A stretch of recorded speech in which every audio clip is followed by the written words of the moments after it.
Have you ever walked into a room and you know that exact moment, Oh, yeah, I know exactly what you're talking about. right? You cross the threshold into, say, a family holiday gathering. Or maybe you sit down at that weekly staff meeting and you can practically feel this invisible script just being shoved into your hands. Yeah, it's like the environment just quietly demands it of you. Exactly. You didn't audition for this play today. You didn't, consciously choose a character. But suddenly, before you've even taken off your coat, you were playing the peacekeeper. Or you're the complainer. Or you're just the designated sponge who quietly absorbs everyone else's stress? Right, the atmosphere shifts, the dynamics lock in, and suddenly you're contorting yourself to fit an expectation that was waiting in that room long before you even arrived. And that feeling of contortion, that is exactly what we are unpacking today. We're Yeah. doing a deep dive into this fascinating text called Sovereign Presence, being fully in the world without being absorbed into it. It's a really powerful read. It is. And the vision for our deep dive today is to really explore this concept of relational autonomy. Like, how do you genuinely participate in the world, and how do you show up for the people you care about without completely losing your own center of gravity in their narratives? Which is, I mean, threading that connection, staying intimately involved with people without being consumed by them, is probably one of the most difficult psychological balancing acts we face as humans. Wait, I need to call myself out here really quick. No, I was so just about to say it's like threading a needle, but honestly, that makes it sound way too delicate. Right. It's more like trying to stand up in a rushing river. And what hooked me right from the beginning of this text is the paradox it opens with. Mm. It points out that we fundamentally misunderstand what it actually means to be present. Oh, absolutely. We have this culturally ingrained idea of presence. Yeah, we're taught from a very young age that being present means being totally available. We equate total availability with being completely absorbed into everyone else's needs. We think, to be a good friend or a good partner, we have to fit ourselves perfectly into whatever storyline they're running at that exact moment. And the text argues really forcefully against that definition. It says that presence is not participation in someone else's narrative. Right. True presence is the radical act of inhabiting your own axis while remaining entirely open to the room. When you simply mold yourself to fit what everyone else needs, the text describes that not as presence, but as a kind of chronic disappearance. Chronic disappearance. Oof. Mhm. That phrase it hits hard. Yeah. And if you're listening to this and you've ever felt completely drained after a family weekend, even if nothing overtly bad happened, that's chronic disappearance. Exactly. You are physically there, but you are fundamentally absent as a distinct individual. So to understand how to achieve this rootedness we're talking about, the text says we first have to identify the invisible traps we keep falling into. Mm. And it uses this really specific term, loops. Right. A loop is essentially a recurring pattern of interaction. But what makes it a loop isn't just the repetition, it's the underlying function of it. What do you mean? Well, the interaction is happening to serve the other person's need for constancy or validation, or maybe identity reflection, or even just a sense of control. It is entirely detached from a genuine mutual exchange in the present moment. Which means you could be having a conversation with someone, but they aren't actually talking to you. No, not really. They're talking to a predetermined placeholder. They're talking to the groove channels worn down over years of interacting.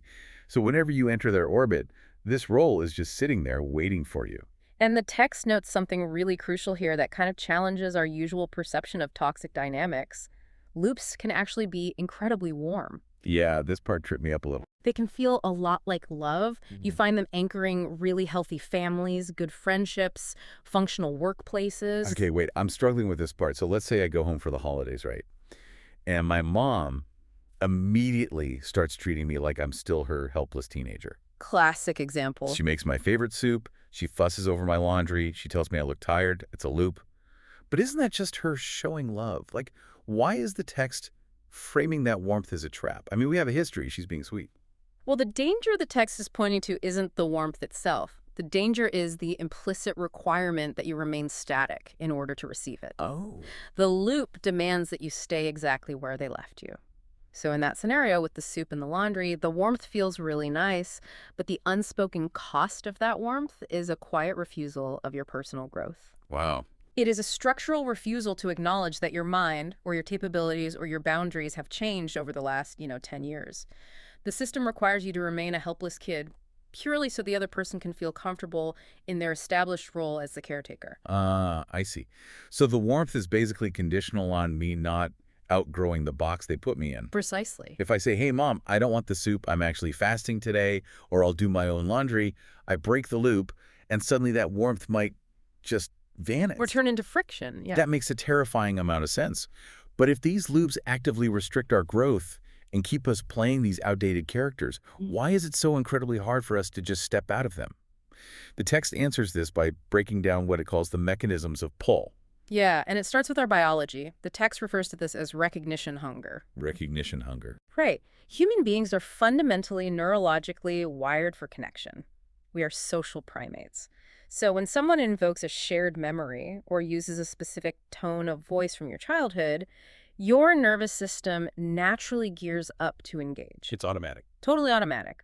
The loop is simply exploiting that biological wiring. It offers you a hit of being recognized, a little spike of belonging, but the price of admission is that you have to play your assigned part in the cycle. So for anyone listening who, beats themselves up because they swear they aren't going to get sucked into the office trauma again, Yeah. and then a coworker says, hey, remember how crazy last quarter was? Mhm. And you immediately join in complaining. Yeah. That's not you being weak. That's just your nervous system doing its job, but getting hijacked. Exactly. It's biology, not weakness. And once Yeah. you're in, the trap tightens through what the text calls obligation architecture. Right. The obligation architecture. This is the unspoken grammar of debt in any relationship. You are included in someone's need structure, and the implicit contract is that you will always be there to stabilize them. So breaking a loop doesn't just feel like a shift in conversation. No, it feels like breaking a profound promise you never actually explicitly made. You feel like you owe them the character you usually play, Mm-hmm. and if you try to pull away, you run into this other mechanism, which is honestly my favorite concept in the whole deep dive, the unfinished thread. Oh, yes. That one is brilliant. The idea that our bodies naturally seek closure. So these loops will intentionally leave conversations hanging mid-tension. A need is expressed, but the resolution is systematically prevented just to keep you engaged. I read this and my mind immediately went to a predatory subscription service. That captures the mechanics of it perfectly. How does that play out in the interaction for you? Well, think about those gym memberships, right? The ones that take 2 clicks to sign up for online. Oh, yeah. But when you finally want to cancel, you have to mail a notarized letter to a P.O. box in a different state and wait on hold for 3 hours with a retention specialist. It's the worst. Right. The loop is engineered to be effortless, to fall into they know your weak spots, they offer you the soup, but it is meticulously designed to make you feel completely overwhelmed and deeply guilty when you try to hit cancel. And that guilt, by the way, is not accidental. It is the final mechanism of pull. The text calls it the social system's immune response. Immune response. Yeah, when you try to exit a loop, the people invested in that dynamic, even if they aren't doing it consciously, will generate an atmosphere of pressure to force you back into place. Ambient disappointment. Yes. It's the heavy sigh across the dinner table. Yeah. It's the pointed silence when you say you can't stay late at the office. It's that very slight, almost imperceptible withdrawal of warmth. Everyone knows that feeling. If you're listening, you probably know exactly what that feels like in your chest. The air in the room just gets thick. It's quite literally an atmospheric pressure designed to fight off the disease of your change. So, knowing all of this, knowing that these loops are literally exploiting our nervous systems, our empathy, our natural desire for closure, the instinctive reaction for most of us might be to just build a massive wall. Just shut it all down. Right. Shut people out, move to a cabin in the woods. But the text takes a really sharp turn here. It argues that withdrawal is the absolute wrong approach. It does. It says the antidote to loop absorption is never distance. It is not coldness, and it's certainly not the performance of being perpetually unavailable. So what is it? The answer, according to the text, is sovereign presence. You have to be so fully inhabited from within that you can engage genuinely, warmly, without losing yourself. Sovereign presence is built through fullness, not through refusal. I was trying to visualize this while reading. A lot of self-help books talk about putting up a shield, but that doesn't really capture the psychology of it. No, a shield is still reactive. Exactly. It's more like a spinning gyroscope. No, I like that. When a gyroscope is spinning fast on its own internal axis, it has its own momentum, its own center of gravity. You can bump it, you can push it, the table can shake, but it doesn't fall over. It just rights itself. It Right. doesn't need a wall around it to stay upright. Its own internal energy keeps it stable. That is a brilliant way to understand the mechanism of sovereignty, because a loop requires a vacancy to function. A vacancy. Yes, it needs an empty space in your psyche, an insecurity or a lack of self-definition, so it can install the other person's narrative. But if your inner life is spinning with its own momentum, like your gyroscope, if your sense of self is stable and rich, you don't actually have to fight these loops off. You just deflect them. You simply do not fit into them anymore. You foreclose the vacancy not by force, but by occupation. You are already occupying the space. Okay, this is where I have to pause and ask for the instruction manual. Fair enough. Because spinning like a gyroscope sounds amazing in a quiet room by yourself. But how do you maintain that internal momentum in the middle of a stressful interaction? When the ambient disappointment is suffocating and your boss is sighing heavily at you. It gets really hard in practice. Yeah.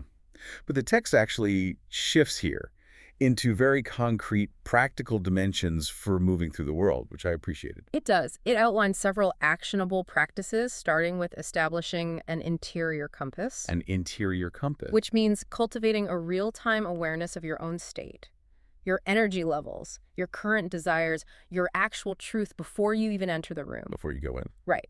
If you know the exact weight and shape of what you are carrying before you walk through the door, the contrast becomes obvious the second someone else's expectations are placed on top of you. Yep. You can literally feel the foreign object. You have a baseline to compare it to. Exactly. And once you have that baseline, Right? you can practice what the text calls naming without announcing. And I love this concept so much. It's a game changer. You don't need to declare your non-participation. You don't need to stand up at Thanksgiving and announce, I am no longer playing the role of the family sponge. Because ironically, announcing it usually just re-engages the loop. Right. You've just started a new, highly dramatic argument perfectly within the old dynamic. The announcement is often just a plea for the other person to validate your exit, which of course keeps you entirely dependent on their reaction. It's so true. If we go back to the physics metaphors, the old way, the loop, is someone throwing a baseball at you, and you catch it and throw it back. Right. The reactionary way, the announcing, is screaming, I refuse to play catch with you ever again. Which is still reacting to the ball. Exactly. Naming without announcing is just standing there warmly with your arms at your sides and letting the ball roll right past your feet. You just don't lift your glove. You let the conversational groove completely miss you. You answer from your actual center, not from the expected position. And you do it with genuine warmth, which is another crucial practice here. Yeah, warmth is huge. We usually associate holding boundaries with being icy, distant, or guarded. But the text argues that warmth is actually a clarifying signal. How so? Well, carrying genuine warmth disarms the accusation that you are being cold, rejecting, or difficult. It sends an unassailable message. I am here fully as myself, but this self will not be shaped by the cycle you are running. So I let the baseball roll past me, but I smile warmly and ask how their day is going while it happens. Pretty much. But what if my heart is pounding out of my chest while the ball is rolling past? The text brings in the physical body here, emphasizing physical grounding.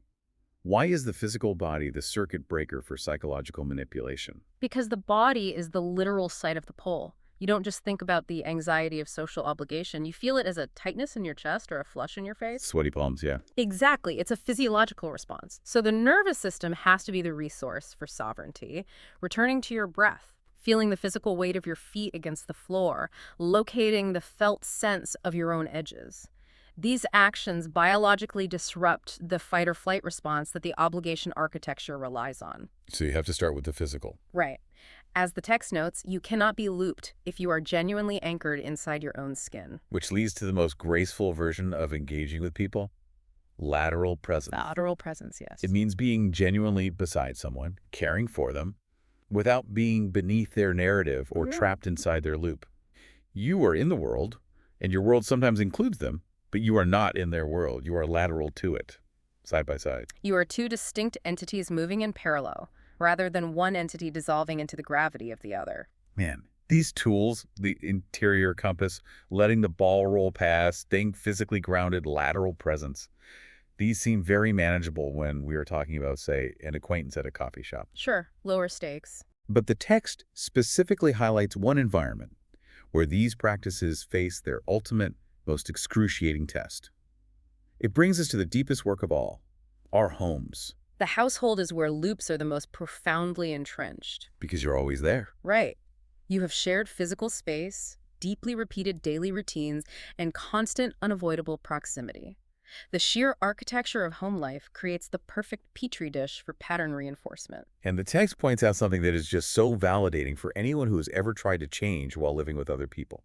The people you live with, your family, your partner, your roommates, they have the most data on you. They know you best. They have the most profound investment in the version of you they already know and rely on. So when you try to change, even if it is deeply positive, healthy, genuine growth, it is almost always experienced by them, at least at first, as a massive disturbance. Because the household loop depends on everyone staying in their assigned position for the entire ecosystem to feel stable. Your genuine evolution feels like a structural threat to the roof over their heads. The practice the text suggests for surviving this at home is something it calls loving noncompliance. Loving noncompliance. You continue to love them deeply, but you gently, repeatedly refuse to be located where they expect to find you.